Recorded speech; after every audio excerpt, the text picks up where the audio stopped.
Hi friends, welcome back to our channel SRS properties Vijayawada. ఇప్పుడు మీరు చూడబోయే ప్రాపర్టీకి సంబంధించి పూర్తి వివరాలు ఈ వీడియోలోనే చెప్పడం జరుగుతుందండి. వీడియోని ఎక్కడ స్కిప్ చేయకుండా పూర్తిగా చూడండి, మరిన్ని వివరాలు చెప్పడం జరుగుతుంది. అలాగే ఇప్పుడు మీరు చూస్తున్న హౌస్ వచ్చి నార్త్ ఫేసింగ్లో ఉంటుందండి, అంటే ఉత్తరం ఫేసింగ్లో ఉంటుంది. ఈ హౌస్ వచ్చి 370 గజాల్లో కట్టడం జరిగిందండి. 370 స్క్వేర్ యార్డ్స్లో ఉన్న హౌస్ అండి ఇది. చూస్తున్నారు కదా, G+1గా కన్స్ట్రక్ట్ చేయడం జరిగిందండి. కింద 2 పోర్షన్స్ ఉంటాయండి, సింగిల్ బెడ్రూమ్ 2 పోర్షన్స్ ఉంటాయి, పైన 2 పోర్షన్స్ ఉంటాయి. టోటల్ దీని రెంట్ వచ్చి 35,000 రెంట్స్ వస్తున్నాయండి.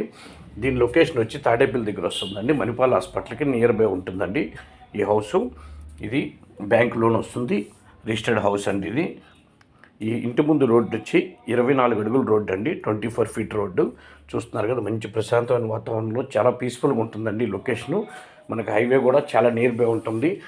నేషనల్ హైవే నుంచి ఇంటికి 1 km డిస్టెన్స్ వస్తుందండి. చాలా బాగుంటుందండి area. 370 square yards, G+1 house. Location వచ్చి తాడేపల్లి, మణిపాల్ హాస్పిటల్ నియర్. దీని కాస్ట్ వచ్చి 1,20,00,000 చెప్తున్నారండి. నెగోషియబుల్ ఉంటుంది, మాట్లాడుకోవచ్చు. చూస్తున్నారు కదా, హౌస్ కూడా చాలా బాగుంటుందండి. ఇండోరు మీకు చూపించడం జరగలేదు, మీరు డైరెక్ట్ విజిట్ చేసినప్పుడు చూపించడం జరుగుతుంది ఈ హౌస్ విజిట్ చేయాలనుకున్న వాళ్ళు కింద ఉన్నది సంప్రదించండి. అలాగే మా ఛానల్ తప్పకుండా సబ్స్క్రైబ్ చేసుకొని వీడియోని ఇస్తే లైక్ చేయండి. మీ ఫ్రెండ్స్ అండ్ ఫ్యామిలీ మెంబర్స్కి వీడియో షేర్ చేయండి. నమస్కారం, మరో వీడియోతో మేము ముందుకు వస్తామండి.